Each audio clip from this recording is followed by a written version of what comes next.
السلام علیکم ویورز، امید کرتی ہوں سب خیریت سے ہوں گے اور سب کے لیے قرآن پاک کا ترجمہ عملی زندگی میں مددگار ثابت ہو رہا ہوگا۔ ویورز، ہم نے 5ویں پارہ کا 10واں رکوع شروع کیا تھا، جس کی ہم نے ایک آیت پڑھی جو کہ کافی لمبی بھی تھی، اور اس میں اللہ پاک نے ایک مسلمان کو قتل کرنے کی 3 صورتیں بتائی تھیں، اور اگر غلطی سے قتل ہو جائے یعنی اس خطا کی 3 صورتیں بتائیں، اور پھر ان کا کفارہ بھی بتایا کہ کس طرح سے ادا کرے۔ آج آگے دیکھتے ہیں کہ اللہ پاک کیا ارشاد فرماتا ہے۔ اعوذ باللہ من الشیطان الرجیم، بسم اللہ الرحمن الرحیم۔ ومن، اور جو شخص یقتل قتل کرے مؤمنن کسی مومن کو متعمدن جان بوجھ کر، فجزاؤہ تو اس کی سزا جہنم جہنم ہے، خالدن ہمیشہ رہے گا، فیہا اس میں، وغضب اللہ اور غضبناک ہوگا اللہ تعالی علیہ اس پر، لعنہ اور اپنی رحمت سے دور کر دے گا اسے، وعد لہ وَأَعَدَّ لَهُ اور تیار کر رکھا ہے اس نے اس کے لیے عذابًا عظیما، عذاب عظیم۔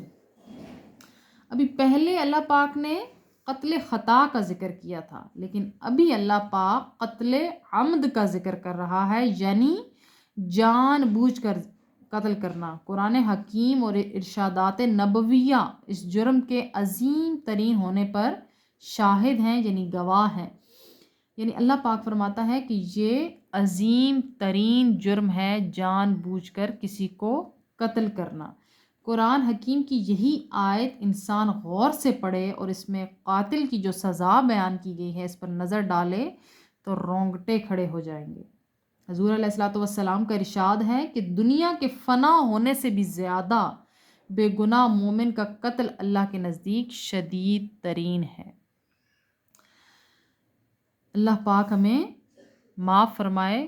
کچھ مفسرین کے نزدیک قتل عمد کی توبہ تو قابل قبول ہے ہی نہیں ہے، لیکن بعض مفسرین نے فرمایا ہے کہ اگر سچے دل سے توبہ کر لی جائے تو اللہ پاک بڑا رحیم ہے، کریم ہے۔